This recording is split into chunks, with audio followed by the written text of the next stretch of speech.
국민의힘 김문수 후보가 시장 대통령이라는 발언을 했는데 참 억장이 무너지더라고요. 그래서 규탄하면서 기자회견문을 말씀드리도록 하겠습니다. 21대 대통령 공식 선거운동 첫날인 지난 12일 국민의힘 김문수 후보는 서울의 가락시장과 대구의 서문시장을 찾아서 시장 대통령, 민생 대통령, 경제 대통령이 된다고 선언을 했습니다. 말은 좋지요. 하지만 이러한 선언과는 달리 김문수 후보는 유세 내내 이재명 후보를 겨냥한 저질 색깔론과 네거티브 공세로 일관했습니다. 정작 그 어디에서도 시장, 민생, 경제를 살리는 정책은 찾아볼 수가 없었습니다. 우리는 이미 비전과 정책 없이 오직 대통령이 되는 것만을 목적으로 대통령 선거에 출마했던 사람을 잘 알고 있습니다. 바로 파면당한 내란숙의 윤석열입니다. 이런 김문수 후보의 그간의 행보는 그가 여전히 내란숙의 윤석열의 동조자이자 내란 잔당의 대선 후보라는 것을 입증하고 있습니다.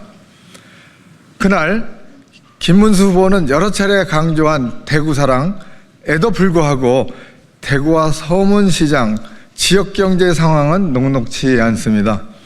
상권 분석 플랫폼 오픈업의 조사 결과 2023년 대구는 외식업체 폐업률이 21.71%로 인천과 함께 17개 시도군 중 전국 폐업률의 1위로 드러났습니다.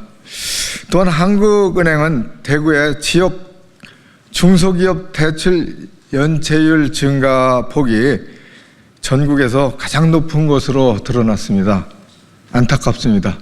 한국부동산원에서 발표한 자료에 의하면 2025년 1분기 서문시장 청라언덕 지구의 중대형 상가 공시률은 무려 34.26%에 달합니다. 중대형 상가 10곳 중에 한 곳 이상이 빈 점포인 것입니다. 상황의 심각성은 전국 지표와 비교해도 드러납니다. 같은 기간 전국의 중대형 상가 공시률이 13.2%입니다. 단순 비교를 해도 서문시장 지역의 중대형 상가 공실률은 전국 평균보다 3배 이상 높습니다.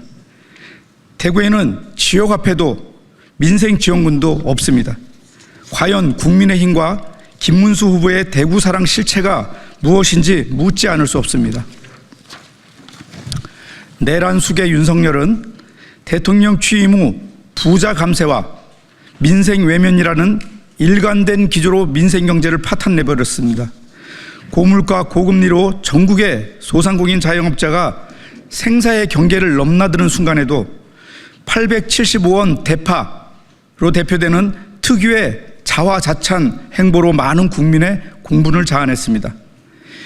규제 타파라는 명분으로 대표적인 지역상권 보호정책인 의무휴업의 무력화 시도를 멈추지 않았고 민생을 살리고자 입법부가 통과시킨 지역상품권법과 민생회복지원금 지원법의 거부권을 행사하고 과다한 수수료 및 시장 독과점으로 인해 사회적 물의를 일으키는 온라인 플랫폼에 대해 자율규제라는 허울뿐인 해결책을 제시하는 등의 민생을 외면하는 행정부 수반으로서의 면모를 유감없이 발휘했습니다.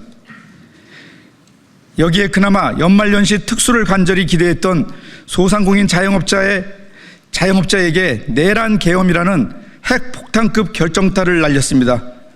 그 결과로 대한민국 자영업자들의 부채 잔액과 연체율은 천정부지로 치솟았고 연간 폐업자의 수는 100만에 근접할 정도로 지역경제의 뿌리인 소상공인 자영업자는 파탄의 지경에 이르렀습니다. 김문수 후보에게 묻습니다. 윤석열 정부의 국무위원 출신 아닙니까?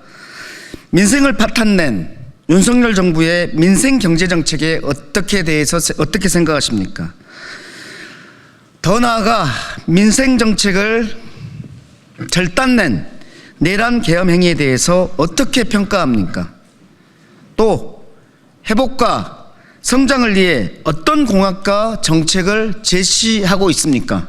김문수 후보는 당장 이 국민의 민생의 목소리에 답을 해야 할 것입니다.